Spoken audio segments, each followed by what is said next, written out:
Welcome to the Paddock podcast, F1 podcast. I'm Rob Colosia. This is Gareth Maiden. How you doing, G? Doing good, doing good.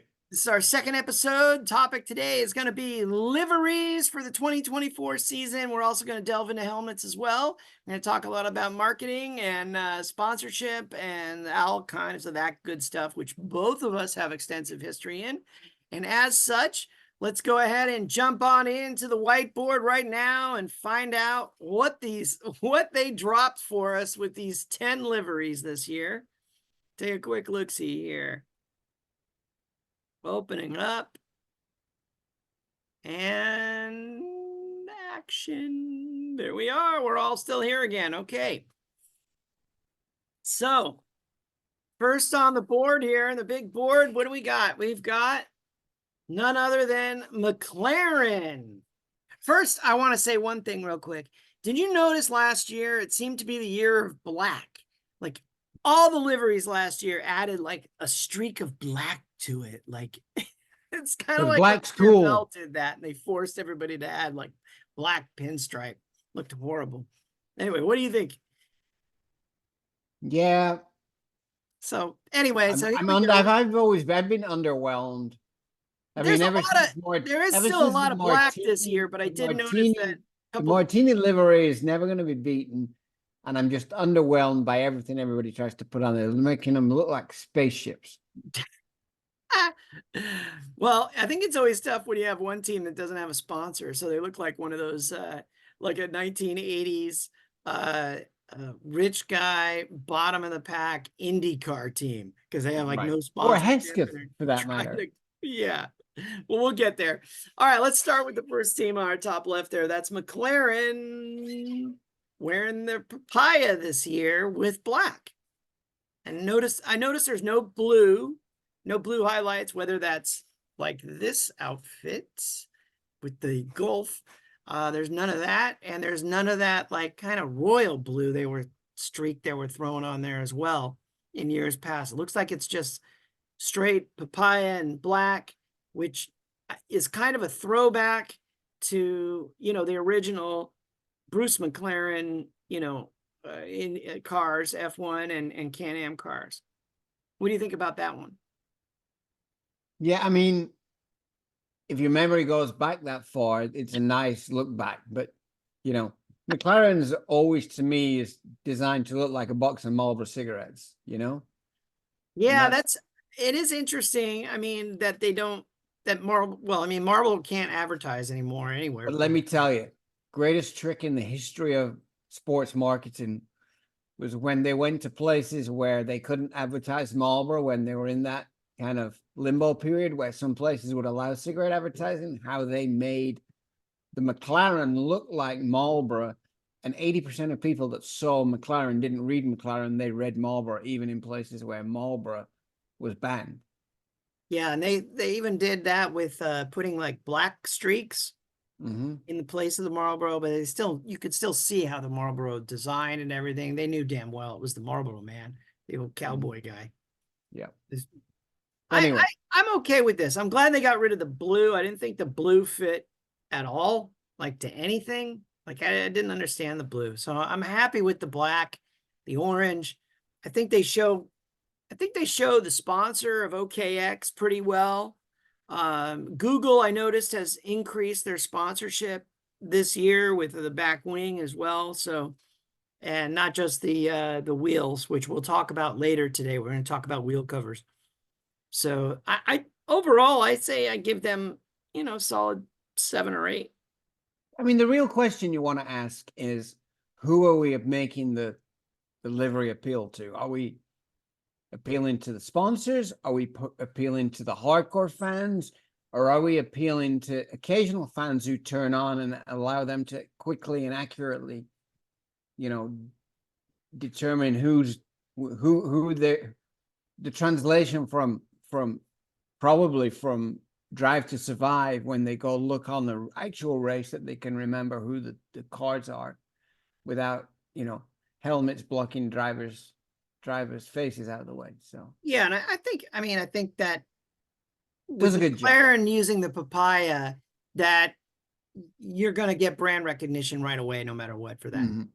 I think OKX is getting their money's worth though, because I think it's a short, small logo, short name, 3 letters. I think it's definitely distinguishable.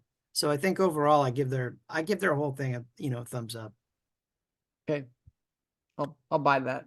And then there's the IndyCar team that I already dropped the take that they look like an old IndyCar team. Haas, no sponsors, and well, and we talked about this briefly on the first episode about how Gunter brought them a sponsor for 20 million who wanted an ownership stake, to which Gene Haas said Ixnay, and you know what, Gunter, take your last place stuff, you're funny, and you're out the door, because it's all about money. There you go. Because it's all about money.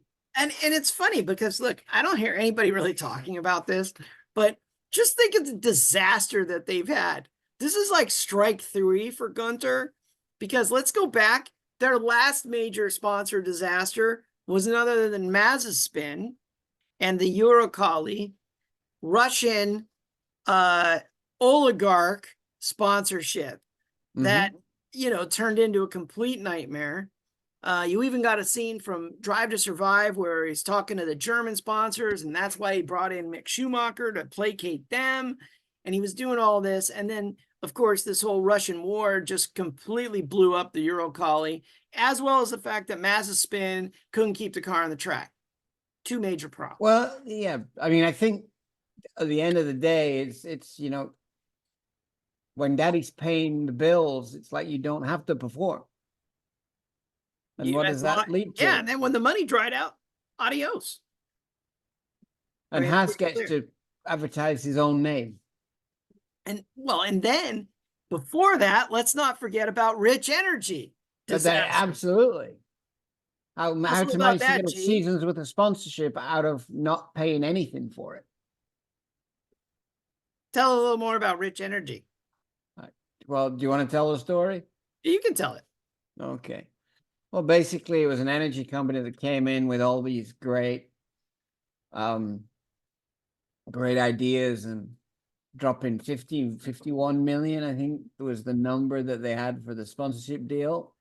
And then based on the fact that Mazepin spun, that he decided he wasn't going to pay. So they got no money.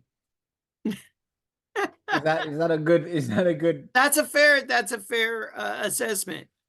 I don't know how they keep, and they're out there still. I saw them recently out there. He tried to sponsor something else last year. Yeah, there's a great book by Alanis King. And in fact, let's put a pause real quick so I can give her a quick shout out. And so, in fact, on this topic, there's a great book by Elizabeth Blackstock and Alanis King called Racing with Rich Energy. It's a whole behind the scenes of what the hell happened with Rich Energy and Haas. Highly recommend this book. You can pick it up on Amazon, like everything else nowadays. Anyway, I think it's like the third strike's the charm for Gunther. I mean, Gene Haas must just be like, why did I not just hire some individual marketing company to go ahead and find us a sponsor? I just don't understand why the team principal is responsible for that. I mean, I know he talked Gene Haas into the gig to begin with, but really, that's just crazy. Well, the problem becomes when it's a business and Haas wants to run it Haas's way, then you're stuck with how he wants to do it, and that's maybe not working in Formula One, especially when you're last a lot. Yeah, because of your deference to sponsors with their own little foibles, like, oh, I'd like my child to go and drive. Yeah, it's not that easy. This isn't that easy just throwing anybody in a seat. It's a big difference, big jump between F2 and F1. All right, let's go to our next one over there. The Kawasaki green and black Kick Sauber, former Alfa Romeo squad, who are sponsored by Steak. And this is a good time to move down here and show you that this is kind of a lead into down here, sponsor issues. So Stake, so they did the initial, they do the initial driver Fanfare. photos. I don't know if you saw this. They did the driver photos for F1, and they're always they're in their uniform, right? They're in their driver suit. And Bottas and Zhou Guan Yu are both in just black, no sponsors on it. And you're like, what the hell is going on? And the team is called, it's called Kick. It's not even called Stake, but Stake is all over the car. So we delved into and looked into a little bit of research on this. And apparently Stake, do you know what Stake is? Is that the gaming company? Yes, they're a big gambling company, online gambling company. Sponsors of Everton, if I believe. Correct. Which is correctly. apparently not necessarily legal in Switzerland, which is where Sauber is based. So they've been trying to sort out whether or not they can be sponsored by them, additionally, whether or not they can be named by them. So at this point, it appears as though the naming of the team is off the table, but the sponsorship itself is moving forward, which is what we saw at Bahrain. We saw them in their full Kawasaki outfits, and because that's all that color is. I'm sorry. I'm surprised Kawasaki's not complaining about it. But this bright green Stake all over their stuff. But the team is known as Kick. Sauber. Overall, another team that looks like an IndyCar team. I don't know, maybe even Formula Atlantic team. I will say that you can read Stake on the side really well. So at least Stake's getting their money's worth, that aspect of it. But I don't know. What do you think of the design? It's okay. 6 out of 10. Yeah. I mean, 6. not bad, Maybe a 5. but not really great. Yeah. I don't know about the Dayglow green. Little bit of what do you call it? Bland, just like yeah. Yeah. But what are we back to? Who are we appeasing? Well, at that point, you're the sponsor's definitely prime time, and it's going to be in the shot. As long as the car is in the first 6 on the grid, then it's going to get seen, as opposed to being a little close to the back of the grid, and it doesn't matter how great your placement is. That's a good point. That's a good point. The impressions are going to be known, and that's a good thing. Mm-hmm. Next on the list, Williams, who seem to have added more black, kept the same design. I have to say, first and foremost, I really like the Duracell sponsorship on the Air Scoop. I do really like the Duracell battery there. I think that's really effective. The copper top is really evident, and I just think really creative. Well, I think it's coming back from the dead. I mean, Williams were, for all intents and purposes, I'm shocked that Andretti didn't step in and just buy Williams and made him into Andretti Group. I mean, that's he should have done that before. They obviously just didn't have their money lined up. Yeah, but Williams have made a deal of it from being, I obviously have a place in my heart based on, Nigel Mansell and Williams and Frank Williams and it being all British and all that stuff. Yeah. And to see, even though she worked really hard to make it work, it being run into the ground because it was being left behind by big business, and it became not what Formula One was all about. Claire had the problem. She was in the same problem Haas is having, just with the sponsorship issues. Mm-hmm. It's I mean, and look, the numbers nowadays, the budgets are so big, hundreds of millions of dollars. I mean, you need corporate behind you. You need a major corporate backing to be able to compete. The reason Mercedes is successful is because it's part of Mercedes and Red Bull, right? And Alpine is Renault. You have big factories behind it. Ferrari, and you have. I mean, think about your regular car. You think about, ABS. You think about paddle shifting. These are things that came directly from Formula One into cars. So can you offset some of the cost of doing Formula One racing against product development for your mass production of street cars? Well, yes, you can at this point. Right.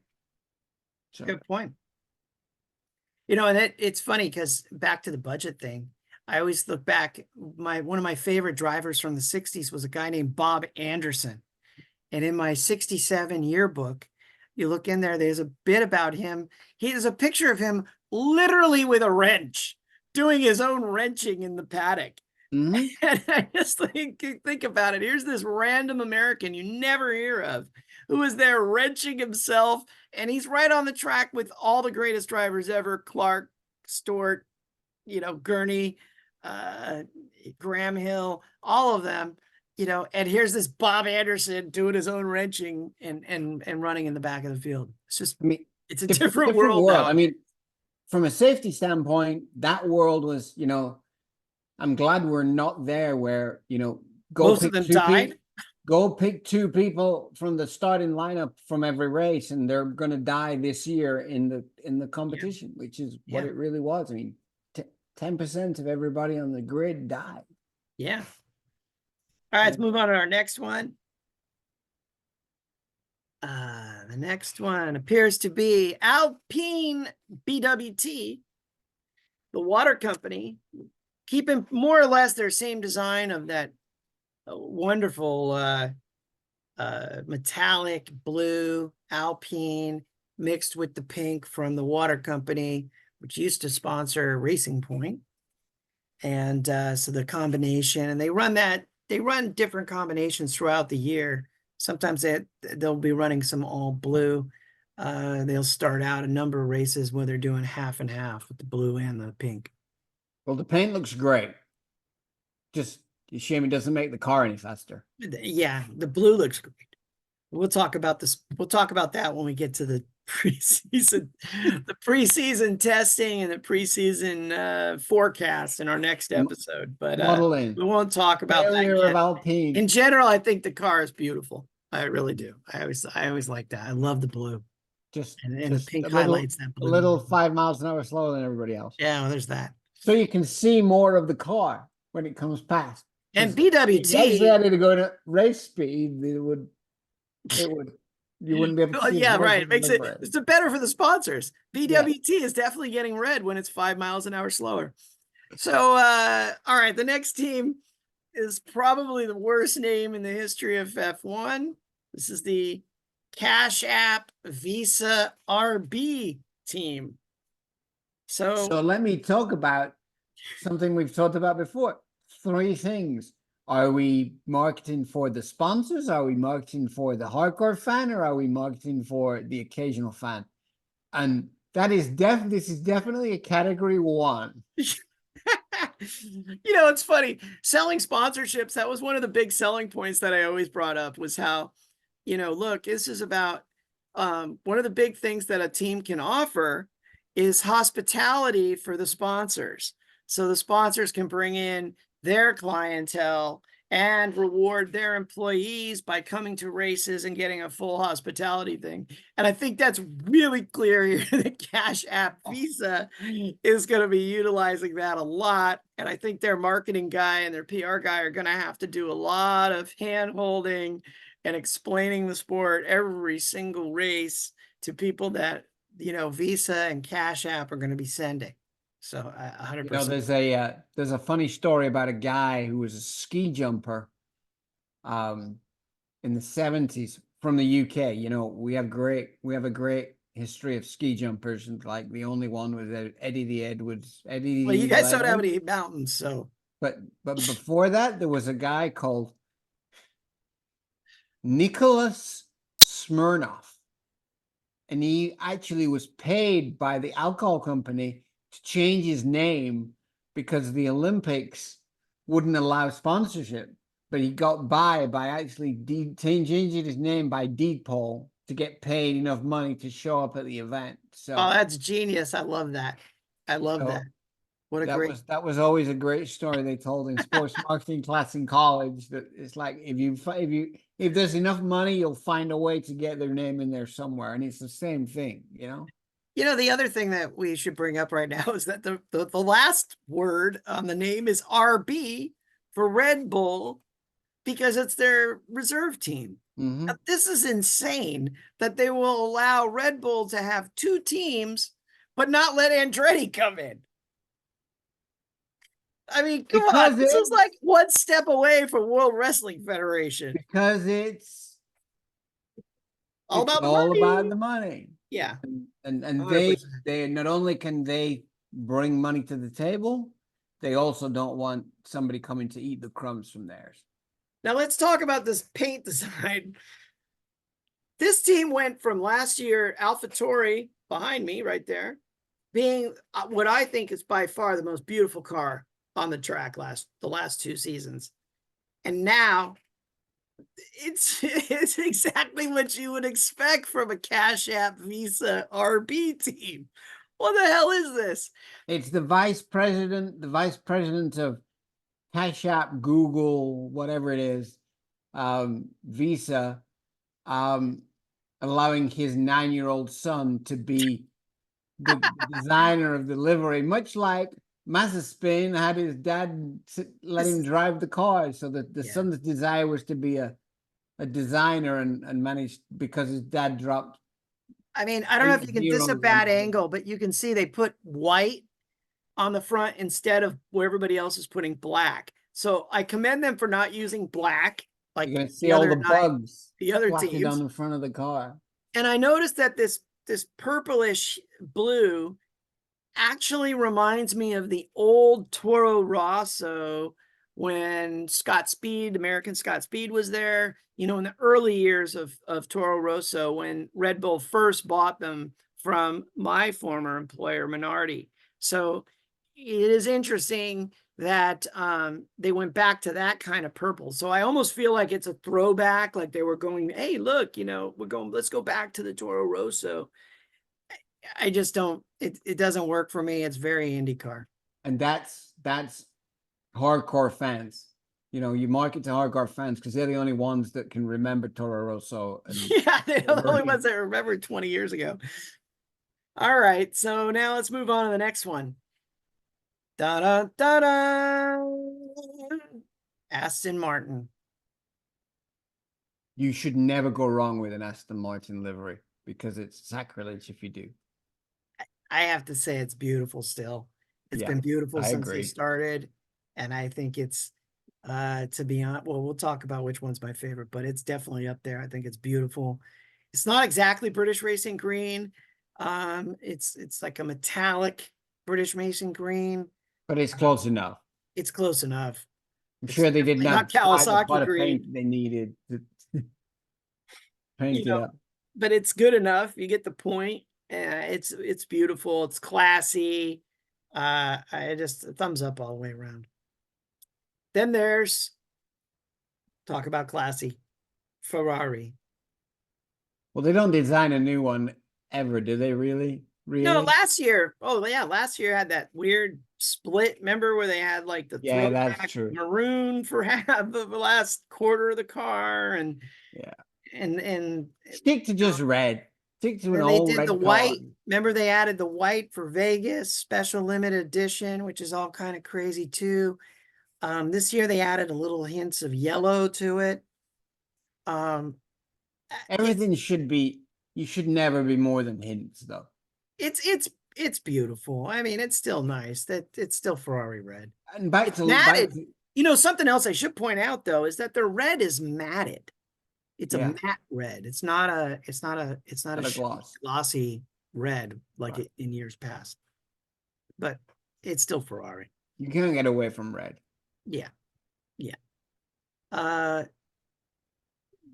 Silver Arrows, Mercedes up next.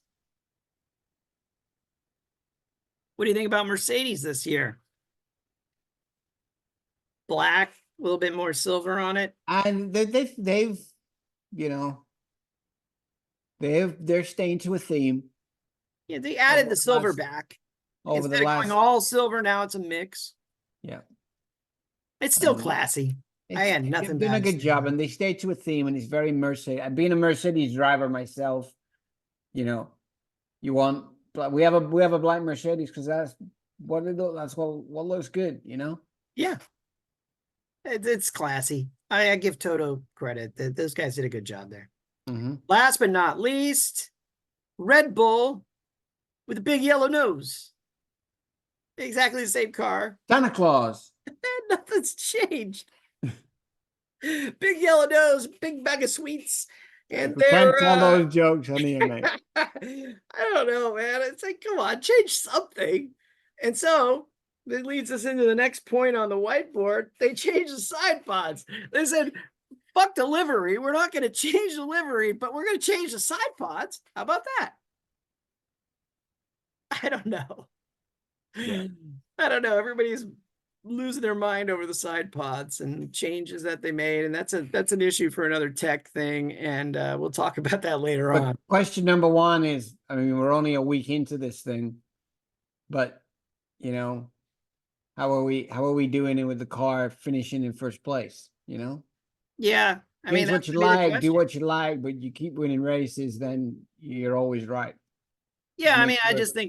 I just think it's disappointing that it's. I mean, look, they have gone to such a deep, dark navy blue that it's basically black. Um, but they've done that for a few years now. So Yeah. whatever. I mean, that's the Red Bull thing around the world with all their soccer teams and all their Crazy stuff. X game teams and dudes jumping out of spacecraft. Space shuttles. They're all gonna you're all gonna get that Red Bull. You know, they are the ultimate in branding. They really are. They have done a really good job with that, and they also provide a really good relief for a hangover. That was when I very first time I ever had a Red Bull was in Spain. We didn't even really have them yet, and it was, oh, you're hungover, here, have one of these. Whoops. All right, let's drop this down. Let's get on the wheel covers. Let's make this a little bigger for us. Here are the wheel covers. Now, what's important about these wheel covers, and they're interesting. They're all going different ways with it. But the thing that's really important is it's the one that really talk about is McLaren and how they did the Google Chrome logo. Mm-hmm. I think it's just absolutely amazing. Great for your sponsor. Who came up with that is genius, like genius. I'm sure it was Google themselves, but I would like to know the background on that. So we'll have to maybe ask McLaren at some point and Google and find out who came up with that idea. That's a question I would definitely be asking them over a pint at the Paddock pub. Mm-hmm. I also interesting note is on the Ferrari one and how I said they had added some more yellow highlights to the car this year, that they did put them on the wheel covers as well. It also looks like Alpine is doing something interesting with their wheel covers as well this year, which you're going to see a lot when it's going 5 miles an hour slower. Yeah. Question is there ever a point where car performance is at a cost of sponsor logos? You know, would a sponsor demand something on a car that would be a minuscule performance reduction in performance? Well, they have such stringent rules that they have to, comply with. I don't think that could, but who knows? You could get in trouble for like covers maybe or something like that, like those heat covers. All right, let's move on to the helmets. Let's make it bigger. There we go. You know what's funny about helmets nowadays is that so many drivers are using multiple helmets throughout the year, multiple helmet designs. Lando being like him and Ricardo, two of the kings of that. And Ricardo's done so many really interesting ones, and so has Lando. And still, my favorite one is when Lando had that little girl who won a contest. Yeah. That's still one of the best designs, I think, of the modern era. Who do you like this year? Whose helmet do you like? I always like Lewis. Lewis's? Yeah. He's always doing something interesting with his. He uses a number of them during the course of a year. a little thought provoking, you know. I actually like what Ricardo's doing this year with the silver. He's using a lot of silver, and I noticed in the Bahrain lights, he's getting a lot of reflection off of that. I thought was really interesting. I thought it was a pretty design. Yeah. I also like I like the leaves, these unusual autumn leaves that Sonoda always ties into his. I like the fact that sponsors haven't completely taken over the helmets. I like that Well, there's a lot of there, believe it or not, there's a lot of sponsors in those helmets. I right, mean, well, look at Sonoda's Red Bull, right. Well, yeah. Max's, But and there's still personality of the driver that's inputted into the design features of yeah, the and I like how Logan puts his American flag on it. I think his helmets both, last year and this year are nice. Also, I want to point out that Alex Albon has a new personal logo, and it's F123 since he's number 23. right. So I thought it looked pretty cool. I was like, that's clever. Hmm. Alonso keeping with his theme with the Spanish flag mixed in with he's doing the throwback to his old powder blue from when he won the championship back with Renault. And his what do you call it? His Zimmer frame, based on his advanced age, being the oldest driver on the. Lando's changed his design up a little bit this year too, as usual. We'll see. It'd be interesting to see what's going to happen with that over the course of the year. I know he's gonna go through a lot of different changes. Gasly has a completely new design too, the powder blues. Mm-hmm. So Nice fit with the car. yeah, yeah. I like how Russell too, how they've blended his blue with a stripe down the side of the car. Right. What's funny is a lot of that they usually put like a yellow for the number 2 car. Mhm. For some reason, Hamilton switched that 2 years ago, and he wanted the yellow Dayglow on his car, and it kind of matches his helmet and what he was doing. So I thought that was unique because they always put some sort of marker to make sure they know who is who. Even though Mhm. nowadays it's all computerized, they know where everybody is at all times. It's not like the old days when cars are coming around the corner going, "Who is it?" Yeah, I don't have to do that anymore. Yeah, And spotter's job's easy. You look down at a piece of paper that tells you when the exactly. computer's telling you to a thousandth of a second one time it's going over the line and all that stuff. And here we go. We end this with the history segment. So I asked us to each pick our own favorite livery of all time and our favorite helmet. What would you like to start with? Livery or helmet, G? Let's do liveries. Go ahead. You can start with your favorite livery. Well, mine was a toss-up between JPS and basically my favorite driver, Nigel Mansell. But as being the Brit that I am, that kind of Nigel Mansell won it over because I grew up just adoring him, and it evokes memories of sitting watching Grand Prix with my dad and screaming at Mansell and him actually winning, and that was part of growing up, So Yeah. yeah. Very, very distinguishable too. And Mhm. I mean, Cannon was very, very noticeable. The red on the number as well. That was a big deal to me. The fact that that number 5 was red and you could see it. Yeah, a really good design. Just overall, really good design and very, very noticeable. You knew that car, Mhm. distinguishable from everybody. And it didn't matter if like Renault was busting out a yellow and black and white car. It's still completely, you weren't going to confuse it for anybody else out there. Right.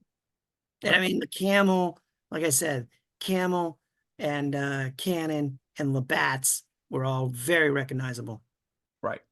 And I, of course, picked what your other choice was JPS, the John Player Special.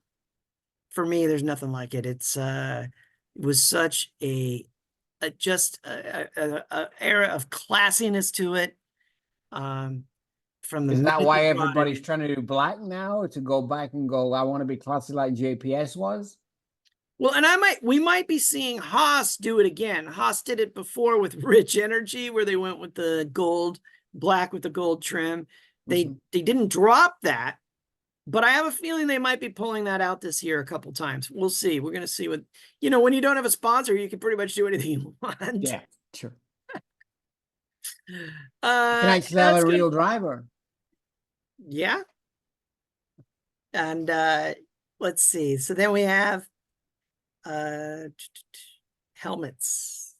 Well, helmet, my favorite helmet of all time is based on one of my favorite drivers again, who was a little before my time, but really, you know, he was a a trailblazer in that crazy time, drove like a crazy fool, and the fact that it was so distinguishable and was it was definitely him, which was the tartan stripe around the top of the helmet. Back when they really couldn't get into it, that having the tartan there, that was something different. It's an amazing helmet, amazing driver. I had his poster on my wall as a kid, and there was a year at Long Beach where Ford had a presentation. They had him do a presentation to Ford executives, and thanks to the guys at Cerritos Ford being close with my dad and I were able to go, and it was like a breakfast before the Long Beach Grand Prix, and I still have the coffee mug um, that they gave out from Ford, and Jackie spoke to everybody for like a half hour. It was Just so to be clear, it's Jackie Stewart that we didn't actually mention who it was. We just yeah, assumed Jackie who Stewart. it was. Jackie Stewart, who was in Jackie the Stewart. green tartan last year on the grid walk, looking spectacular. I should have grabbed that picture and threw it up. We'll bring it up again later this year just because he's the best. And he was on ABC here doing all the F1 races for Wide World of Sports, by the way, back in the 70s, after he retired in the 70s and 80s. And my favorite helmet of all time is this one I'm wearing on my head. This is Damon's hat, but it was his homage to none other than his father, the great Graham Hill.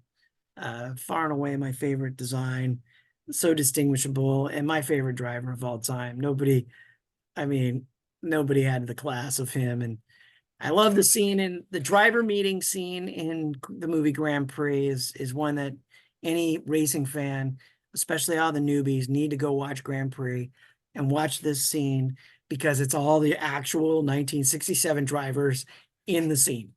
And they're all in there. Jimmy Clark, Graham Hill, Jackie Stewart, they're all there. And it's just really what F1 is all about. And I think all the new fans really need to go and check that movie out and check that scene out. And look at the way helmets really were back in the day. A lot different.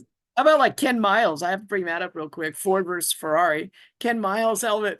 He had it like literally like he like painted it on there himself. His name, Ken Miles, it looks worse than the Lando 8-year-old design. Ken Miles. It's like these guys just didn't give a shit. It's just so great. Well, they couldn't do that. Was not in the budget. Yeah, they didn't have When you're fast signs when you're where you go racing pick up a your own sticker. engine, Yeah. dropping a couple of grand on a helmet design isn't really something Yeah. that you can do. Yeah. And Troy Lee, there was nothing like that even before that. Fast signs came around, you could get a sticker. Usually you're just putting your sponsor stickers on. Guys were just happy, like, oh, I'm getting free oil from whoever, or I'm getting a spark plug from Champion. Okay, Champion right here. And I'm getting some Shell oil. Let me put that clamshell on here because Gulf oil got anything you that's free is great. Gulf gas got you you didn't have to pay for the gas to drive your stuff to the flipping It's always track, about or right. the gas for your practice sessions or whatever it is. It all adds up. That stuff's expensive. All right, mate, another great podcast. Hopefully everybody enjoyed it. Make sure to subscribe down below. We'll have some more coming up. We're going to have our forecasts of the season and talk about gambling, talk about the betting odds, as well in our next episode. That will be episode 3. So thanks again. Subscribe. Any questions, comments, feel free to hit us up on X, formerly known as Twitter, Paddock Pub F1. Thanks again. See you guys next time, and go racing.